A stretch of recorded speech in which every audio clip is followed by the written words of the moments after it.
Hello everyone, मैं मृदुल कुमार पांडे। इस lecture में इंडियन पॉलिटी का चैप्टर 1 आप लोग को बताने जा रहा हूँ।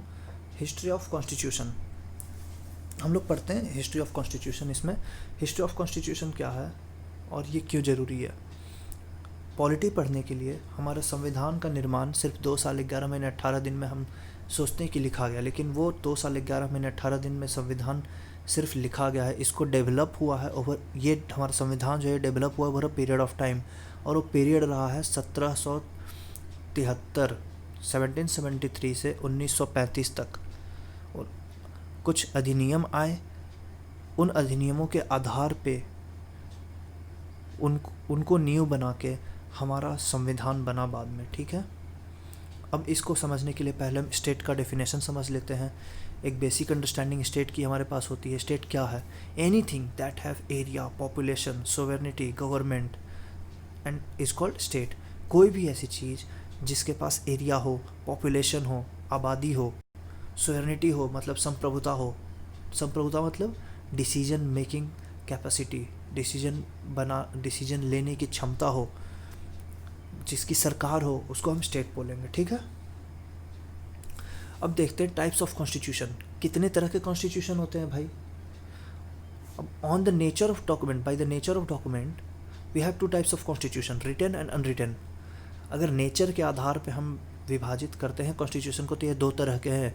रिटन है लिखित, और अलिखित अनरिटन। अब अनरिटन जो होता है, अलिखित, उसमें ऐसा नहीं कि लोगों को संविधान याद होता है, ऐसी कोई बात नहीं है। क्या होता है अनरिटन कॉन्स्टिट्यूशन में कि एक किताब में सारे अनुच्छेद, सारे आर्टिकल्स को अच्छे से लिख देना, सारे कानून एक जगह हों और उसको नाम दिया कॉन्स्टिट्यूशन। एक किताब है हमारे पास, कॉन्स्टिट्यूशन है, सेट ऑफ रूल्स एक ही जगह हैं सारे, वो होता है रिटन कॉन्स्टिट्यूशन। और अगर वो नहीं है एक ही जगह ऐसे असेंबल्ड, तो उसको हम बोलेंगे अनरिटन कॉन्स्टिट्यूशन। जैसे कि ब्रिटिश में है, कनाडा में है, न्यूजीलैंड में है, सऊदी अरेबिया एंड इज़राइल में है। ठीक है, अब on the nature, by the nature of polity 2 तरह से हमारे कॉन्स्टिट्यूशन हमारे पास, एक होता है यूनिटरी और दूसरा होता है फेडरल। अब इनमें क्या डिफरेंस है भाई। यूनिटरी, यूनिट मतलब क्या होता है, एक जहाँ पे सिर्फ एक ही तरह की गवर्नमेंट हो, सिर्फ सेंट्रल गवर्नमेंट हो, वो होता है यूनिटरी गवर्नमेंट। एग्जाम्पल, ब्रिटिश में है ऐसा शासन, फ्रांस में है ऐसा शासन, क्या बोलते हैं उसको, यूनिटरी, सिर्फ सेंट्रल गवर्नमेंट हो। अब जो यूनिटरी नहीं है वो क्या है, फेडरल है। क्यों भाई, यहाँ पे एक सेंट्रल गवर्नमेंट है और एक स्टेट गवर्नमेंट है। सेंट्रल गवर्नमेंट कौन बनाता है, प्रधानमंत्री हमारे पास हैं जो कि सेंट्रल गवर्नमेंट बनाते हैं। Federal government, sorry, state government कौन बनाता है, चीफ मिनिस्टर है ना, मुख्यमंत्री, जो कि किसी राज्य की राज्य सरकार बनाते हैं, स्टेट गवर्नमेंट बनाते हैं। अब फेडरल सिस्टम ऑफ गवर्नमेंट कहाँ कहाँ है, इंडिया में है, कनाडा में है, अमेरिका में है, ऑस्ट्रेलिया में है। ठीक है, समझ गए हम। Bye the nature of document and bye the nature of polity, 2 तरह से हम दोनों में 2 तरह के हैं। अब दुनिया का सबसे बड़ा कॉन्स्टिट्यूशन इंडिया का है। ठीक है, हमने ये बोल दिया, पर किस आधार पे, किस आधार पे भाई दुनिया का सबसे बड़ा कॉन्स्टिट्यूशन है इंडिया का? शब्दों के आधार पे और अनुच्छेद। हमारे संविधान में जब हम पढ़ेंगे आगे तो उसमें अनुच्छेद हैं। आर्टिकल 1, आर्टिकल बोलते हैं उसको इंग्लिश में, हिंदी में अनुच्छेद। आर्टिकल 1, आर्टिकल 2, आर्टिकल 3, ऐसे ऐसे करके आर्टिकल हैं। तो हमारे पास 395 आर्टिकल हैं और करीब करीब 1.5 लाख वर्ड्स हैं। We have 395 articles and 1.5 lakh words and have largest constitution of the world by words and by articles. शब्दों और अनुच्छेद के आधार पे हमारा संविधान दुनिया का सबसे बड़ा संविधान है। ठीक है भाई, तो दुनिया का सबसे छोटा संविधान कौन है, किस आधार पे? शब्दों के आधार पे। मोनाको एक देश है, वहाँ का दुनिया का सबसे छोटा संविधान है। कितने शब्द हैं? 3814 शब्द हैं मोनाको के संविधान में। और सबसे छोटा संविधान अनुच्छेद के आधार पे कौन सा है? America, obviously. 7 अनुच्छेद हैं वहाँ पे, 7 आर्टिकल्स। ओके, अब दुनिया का सबसे लेटेस्ट बिल्कुल नया संविधान किसका बना है? वो हमारा पड़ोसी मुल्क है ना, नेपाल। नेपाल का ही बना है सबसे नया संविधान, 20 सितंबर 2015, मतलब अभी 5 साल पहले बना है। ठीक है, अब हमारा संविधान जो है over a period of time develop हुआ। मैंने बताया था इसको बनाने में, लिखने में 2 साल 11 महीने 18 दिन लगे थे, लेकिन हमारा संविधान डेवलप हुआ है 1773 से 1935 तक, ठीक है। इस बीच कुछ एक्ट्स आए, है ना, कुछ अधिनियम आए जिससे कि हमारा संविधान का नींव तैयार हुआ, ठीक है। लेकिन ब्रिटिशर्स को आधिपत्य कैसे मिला, भारत में अपना साम्राज्य स्थापित करने का अधिकार कहाँ से मिला, ये समझते हैं हम। पोर्टुगीज भारत में आए 1498 में, वास्को ड गामा साहब आए भारत। कहाँ पे आए? कैलिकट में पहुँचे वो भारत में, भारत की धरती पे, पावन धरती पे हमारे कदम रखा उन्होंने। ब्रिटिशर्स आए भारत में कब? 1600 में आए। और British east India company I actually. अब ये कंपनी किन भाई साहब ने बनाई थी? 2 लोगों ने मिलकर बनाई थी, George White and John Watts. और ये एक प्राइवेट कंपनी थी, ये कोई सरकारी कंपनी नहीं थी, ये एक प्राइवेट कंपनी थी जिसको कि ब्रिटिश की सरकार ने इजाज़त दी थी कि आप जाओ भारत के साथ ट्रेड करो, व्यापार करो। उसके 2 साल का डच ईस्ट इंडिया कंपनी आई, ये की सरकारी कंपनी थी डच ईस्ट इंडिया कंपनी। फिर 1616 में डैनिश ईस्ट इंडिया कंपनी आई और 1664 में फ्रेंच ईस्ट इंडिया कंपनी आई, ठीक है। ब्रिटिश ईस्ट इंडिया कंपनी जो मैंने बताया कि प्राइवेट थी, उसको छोड़ के बाकी सारी कंपनियां सरकारी थी, ठीक है, कोई प्राइवेट नहीं थी। Only British east India company was the private company, ठीक है भाई। अब क्या होता है भारत में आने के बाद? ये तो ट्रेड कर रहे हैं, धीरे धीरे अपना साम्राज्य बढ़ाने की कोशिश करते हैं। फ्रेंच, ब्रिटिशर्स, इन सब के बीच में आपसी छिटपुट तो होती ही रहती थी। अब 23 जून 1757 में एक होता है battle of Plassey, west Bengal में, जिसका नेतृत्व करते हैं ब्रिटिशर्स की तरफ से रॉबर्ट क्लाइव, और भारत के कौन? वेस्ट बंगाल के सिराजुद्दौला साहब। इन दोनों के बीच में लड़ाई होती है, ब्रिटिशर्स जीत जाते हैं। अब जीत के इन्होंने एक तरह से अपना गुलाम, आप समझ लो, जो उनके इशारों पे नाचता हो, मीर जाफ़र को वहाँ पे नवाब बना दिया बंगाल का, ठीक है भाई। अब उसका एक लंबी कहानी जो कि हिस्ट्री में हम लोगों को पढ़ना है, बीच में फिर क्या हुआ नहीं हुआ, फिर क्या होता है 22 अक्टूबर 1764। ये बहुत ज़्यादा ज़रूरी है क्योंकि यहाँ पे नींव रखती है ब्रिटिशर्स के अपना साम्राज्य स्थापित करने के भारत में, ठीक है। तो 22 अक्टूबर 1764 को क्या होता है? Battle of Buxar. 1764, ये साल याद रखना। 1773 से हमारे संविधान, अंग्रेज़ों के अधिनियम आने शुरू हो गए थे, एक्ट्स आने शुरू हो गए थे, एक्ट बोलते हैं अधिनियम को, ठीक है। तो 1773 से और 1764 में क्या हुआ? Battle of Buxar. अंग्रेज जीत गए। किस किस के बीच में हुआ था? अंग्रेज, यहाँ पे हेक्टर मुनरो अंग्रेज़ों का नेतृत्व कर रहे थे। और भारत में कौन कौन लड़ रहे थे? 3 लोग मिल के लड़ रहे थे। शाह आलम II मुग़ल के थे ये, शुजा उद्दौला अवध के, और मीर कासिम बंगाल के। अब मैंने इसलिए बोला कि बीच की बातें हम बाद में पढ़ेंगे, क्योंकि वहाँ पे अंग्रेज़ों ने मीर जाफ़र को बिठाया था, यहाँ मीर कासिम आ चुके हैं बंगाल में, तो वो हिस्ट्री का पार्ट है, इसमें हम लोग को कवर करने की ज़रूरत नहीं है, ठीक है। तो ये तीनों मिलकर अंग्रेज़ों के खिलाफ़ लड़ते हैं। अंग्रेज़ जीत जाते हैं, ये तीनों हार जाते हैं। अब अंग्रेज़ जब जीत गए तो उनकी शर्तें इनको माननी होगी। अंग्रेज़ों को मिल जाता है दीवानी राइट्स यहाँ पे। उसके बाद क्या करते हैं? ये मुग़ल को बना देते हैं पेंशनियर मतलब आप हमसे पेंशन लो, ठीक है। और शाह आलम पहले पेंशनियर होते हैं मुग़ल्स के। कौन होते हैं? Shah Alam II। Shah Alam II was the first Mughal pensioner, ठीक है। इसके बाद अब देखिए हम लोगों का संविधान कैसे तैयार हुआ था। मैंने बताया ना, over a period of time ये डेवलप हुआ। ये जो मैंने लिख रखा है 1773 से 1935 तक जितने एक्ट्स, ये अधिनियम हैं, जितने एक्ट्स या अधिनियम समझ लो, ये सारे जो एक्ट्स हैं यही हमारे संविधान की नींव तैयार करते हैं। कितने हैं भाई? देखिए, इसको याद रखने का एक आपको सिंपल सा तरीका बताता हूँ। लेफ़्ट साइड मैंने लिखा है अलग, राइट साइड मैंने लिखा है अलग। अच्छा, भारत की पहले सबसे बड़ी क्रांति कौन सी थी? पहली स्वतंत्रता क्रांति जिसको हम बोलते हैं, वो मंगल पांडे वाली कौन सी थी? Revolt of 1857। अब राइट साइड में जो मैंने लिख रखा है, आप देखो, सबसे पहला कौन सा एक्ट मैंने लिखा है? गवर्नमेंट ऑफ इंडिया एक्ट 1858, है ना। तो उसके पहले क्या होता है? 1858 से पहले आपके स्लाइड में लेफ्ट हैंड साइड पे जो दिख रहे हैं वो ब्रिटिशर्स के ब्रिटिश ईस्ट इंडिया कंपनी के द्वारा लाए हुए वो एक्ट एक्चुअली में लाती तो है ब्रिटिश पार्लियामेंट, उसको लागू करती है British company, British east India company. तो आप कह सकते हैं तब तक ब्रिटिश ईस्ट इंडिया कंपनी का राज था भारत पे। किन किन एक्ट्स में? रेगुलेटिंग एक्ट 1773, ठीक है।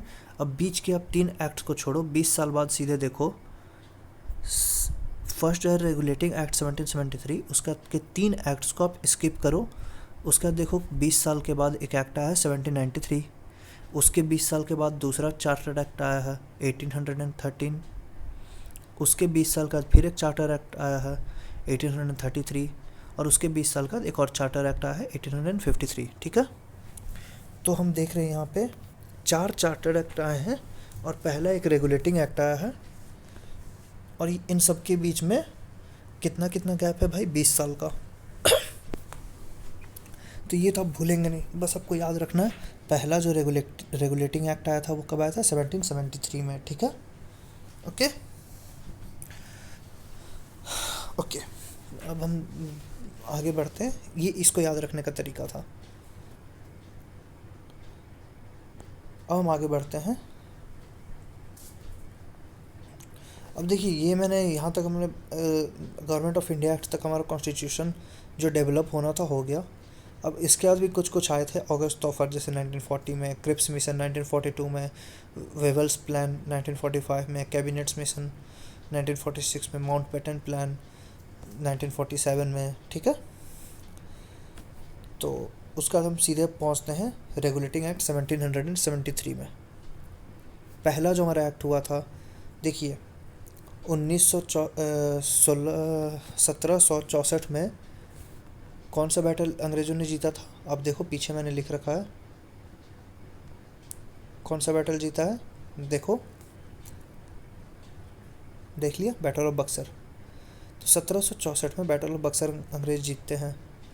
उसका दिन को लगता है कि भारत में हमें अपनी एक सिस्टम स्थापित करनी होगी, एक प्रॉपर सिस्टम लाना होगा रूल करने का, ठीक है। तो ये लाते हैं रेगुलेटिंग एक्ट 1773। अब रीज़न क्या होता है? अंग्रेज़ के पास दीवानी राइट्स भी है, मतलब वो टैक्स भी वसूल सकते हैं, वो ट्रेड भी कर रहे हैं, फिर भी वो जा रहे हैं लॉस में। अंग्रेज़ ट्रेड भी कर रहे हैं, अंग्रेज़ रेवेन्यू भी ले रहे हैं, फिर भी अंग्रेज़ जा रहे हैं लॉस में। और ये सबसे वर्स्ट इकोनॉमिक कंडीशन अंग्रेज़ों के टाइम का हो चुका था, ठीक है। और दूसरी बात बंगाल में थी टायर की। अब जब रेगुलेटिंग एक्ट आता है उस टाइम पे क्या होता है? ब्रिटेन में राजा कौन थे? जॉर्ज 3। अब देखिए आप, राजा एक होते हैं वहाँ पे और एक होते हैं प्रधानमंत्री ब्रिटेन में। तो राजा होते हैं जॉर्ज 3, प्रधानमंत्री होते हैं Lord North. Governor of Bengal, India में बंगाल में कौन से गवर्नर होते हैं? Lord Warren Hasting. अब क्या होता है, मैंने बताया करप्शन बढ़ गया था। ब्रिटिश ईस्ट इंडिया कंपनी की इतनी बुरी हालत हो चुकी थी, उन्होंने 10 लाख पाउंड मांगे थे ब्रिटिश सरकार से। तो ब्रिटिश सरकार बोली भाई आपको इतना कुछ वहाँ पे मिला हुआ है, फिर भी आप हमसे पैसे मांग रहे हो। तो इन्होंने बोला आपको एक सिस्टम चाहिए, और ब्रिटिश पार्लियामेंट ने एक प्रॉपर एक्ट बना के दिया, रेगुलेटिंग एक्ट 1773। और वो बोलता है, अब ध्यान से आप सुनना, रेगुलेटिंग एक्ट 1773 क्या बोलता है कि जो आपका गवर्नर ऑफ बंगाल है ना, कौन है भाई? लॉर्ड वॉरेन हेस्टिंग जी, उनको आप बनाओ गवर्नर जनरल ऑफ बंगाल। क्या करो? गवर्नर ऑफ बंगाल को बनाओ गवर्नर जनरल ऑफ बंगाल। तो इस तरह से पहले गवर्नर जनरल कौन बनते हैं? गवर्नर जनरल ऑफ बंगाल कौन बनते हैं? Lord Warren Hasting. अब मैंने नीचे एक और चीज़ मेंशन कर दिया, कुछ सालों के बाद गवर्नर जनरल ऑफ बंगाल को बना दिया जाता है, आगे हम लोग पढ़ेंगे किसी एक्ट में, उनको बना दिया जाता है गवर्नर जनरल ऑफ इंडिया। और वो गवर्नर जनरल ऑफ इंडिया पहले कौन होते हैं? Lord William Bentinck. फिर उसी को आगे चल के बना दिया जाता है वाइसरॉय, और वो पहले कौन बनते हैं? Lord Canning. और आखिरी वाइसरॉय फिर कौन होते हैं? जिनके समय में आज़ादी मिली थी ऑब्वियसली, देश का विभाजन जिनके समय हुआ था, हम सब ने नाम सुना होगा, लॉर्ड माउंटबेटन ने, ठीक है। अब इंडिया के फ्री इंडिया में पहले गवर्नर फिर कौन बनते हैं? ऑब्वियसली जो वाइसरॉय थे, माउंटबेटन। अब पहले इंडियन गवर्नर कौन बनते हैं, और वो आखिरी इंडियन गवर्नर भी होते हैं, सी राजगोपालाचार्य, ठीक है, ये याद रखने के लिए आपके। हाँ, तो हम लोग थे रेगुलेटिंग एक्ट 1773 में। इसमें क्या होता है, governor of Bengal was made governor general of Bengal, जैसा कि मैंने बताया, and who become the first governor general of Bengal, Lord Warren Hastings. अब क्या होता है, बॉम्बे और मद्रास भी इनके आधिपत्य में आता था अंग्रेज़ों के। अब यहाँ पे भी कोई गवर्नर थे, तो वो कौन होंगे? ये जो है गवर्नर जनरल ऑफ बंगाल के सब ऑर्डिनेट्स बन जाते हैं, ठीक है। तो गवर्नर जनरल ऑफ बंगाल हमारे ऊपर रहते हैं लॉर्ड वॉरेन हेस्टिन, उनके नीचे में एक ट्री की तरह आप इमेजिन कर लो, इमेजिन करो ट्री की तरह, ऊपर में है गवर्नर जनरल ऑफ बंगाल जो कि है लॉर्ड वॉरेन हेस्टिन। अभी ट्री के 2 ब्रांचेज निकले हुए हैं, एक ब्रांच में है गवर्नर ऑफ बंगाल, एक ब्रांच में गवर्नर ऑफ मद्रास, ओके। अब क्या होता है, इनको एक एग्जीक्यूटिव काउंसिल दी जाती है। एग्जीक्यूटिव काउंसिल, एग्जीक्यूटिव कार्यपालिका सदस्य होते हैं, कार्यपालिका जो काम करें, एग्जीक्यूटिव एग्जीक्यूट करें, 4 मेंबर होते हैं उसमें, ठीक है। अब उसमें रेगुलेटिंग एक्ट में और क्या होता है, 20 साल की मोनोपोली दी जाती है ब्रिटिश ईस्ट इंडिया कंपनी को। 1 मिनट अब आप ध्यान से सुनिए, मोनोपोली किस चीज़ की भाई? मोनोपोली मतलब होता है सिर्फ और सिर्फ ब्रिटिशर्स, जिसको हम मोनोपोली दे रहे हैं सिर्फ और सिर्फ वही वो काम कर रहा है वहाँ पे। तो किस ब्रिटिश ईस्ट इंडिया कंपनी को मिलती है मोनोपोली, जो एक प्राइवेट कंपनी है। किस चीज़ की भाई मोनोपोली मिलती है? ट्रेड करने की, व्यापार करने की। भारत में कोई भी, अब फ्रेंच को नहीं रोक सकते हैं ब्रिटिशर्स, वो आके लड़े बात अलग है, लेकिन ब्रिटिश से, इंग्लैंड से कोई भी अलग दूसरी कंपनी भारत में आके ट्रेड नहीं कर सकती है, और इंग्लैंड से कोई भी दूसरी कंपनी या कोई भी आके भारत में रूल नहीं कर सकता है। ट्रेड और रूल करने का, एडमिनिस्ट्रेशन का, प्रशासन का और व्यापार का अधिकार 20 साल के लिए किसको मिला? ब्रिटिश ईस्ट इंडिया कंपनी को। अब इन्होंने सुप्रीम कोर्ट की भी स्थापना की, 1773 में आया था, तो 1774 में सुप्रीम कोर्ट की स्थापना हो गई। कहाँ पे हुई? आप कमेंट्स में लिखना ये चीज़, कहाँ पे हुई थी सुप्रीम कोर्ट की स्थापना, ठीक है। अब क्या होता है एक्चुअली, ये सुप्रीम कोर्ट वो सुप्रीम कोर्ट नहीं है जो हम आज के टाइम पे देखते हैं, ये एक तरह का सिर्फ एक लोकल कोर्ट की तरह था। अब यहाँ पे एलिजा इम्पे बनते हैं यहाँ के चीफ जस्टिस ऑफ इंडिया। अब हमने बताया था गवर्नर जनरल ऑफ बंगाल कौन थे? Lord Warren Hastings. भाई इनके पास इतना सारा पावर है, बहुत पावरफुल इंसान समझ रहे थे अभी खुद को। तो ये क्या करते हैं, जो हमारे लॉर्ड वॉरेन हेस्टिन साहब हैं, इनके दोस्त होते हैं एलिजा इम्पे, जो पहले चीफ जस्टिस ऑफ इंडिया बनते हैं सुप्रीम कोर्ट के। चीफ जस्टिस होते हैं, मैंने CJI लिख दिया, इंडिया नहीं, सुप्रीम कोर्ट के चीफ जस्टिस होते हैं उस टाइम पे एलिजा इम्पे, ये आप लोग सुधार लेना, ठीक है। तो आप स्लाइड्स के स्क्रीनशॉट लेते रहना, मैं आप लोगों को पहले ही बता देता हूँ, तो इससे आप लोग पढ़ लोगे आराम से, है ना, नोट्स बनाने की ज़रूरत नहीं पड़ेगी। हाँ, तो एलिजा इम्पे जो होते हैं ये सुप्रीम कोर्ट के चीफ जस्टिस होते हैं, इनके दोस्त होते हैं लॉर्ड वॉरेन हेस्टिन, और वो क्या करते हैं, मिल के ये लोग किसी को बेकसूर को या बिना किसी ऐसे निर्दोष को हम कह सकते हैं फंसा के ज़बरदस्ती लॉर्ड वॉरेन हेस्टिन के इन्फ्लुएंस के अंडर में एलिजा इम्पे उसको सजाए मौत दे देते हैं। कैपिटल पनिशमेंट बोलते हैं मौत की सज़ा को, वो उसको सजाए मौत दे देते हैं। और ये बात जब ब्रिटिश सरकार को पता चलती है तो लॉर्ड वॉरेन हेस्टिन को वापस बुलाया जाता है और उनको इम्पीच बोलते हैं। किसी को भी, अभी आपने इम्पीच वर्ड सुना होगा, अभी रिसेंटली ट्रंप को इम्पीच करने की कोशिश की जा रही थी, इम्पीच करने की बात हो रही थी, न्यूज़ में बहुत था, ट्रंप के इम्पीचमेंट की बात हो रही है। तो इम्पीच मतलब किसी को उसके पद से हटाना।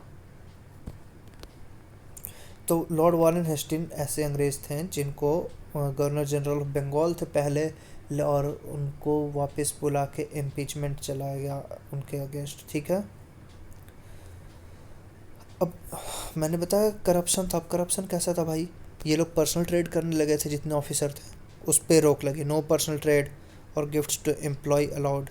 भाई ये गिफ्ट्स के नाम पे ये पैसे लूटे जा रहे हैं, देश भारत भी कंगाल हो रहा है, कंपनी भी अमीर नहीं हो रही है, पैसा जा कहाँ रहा है।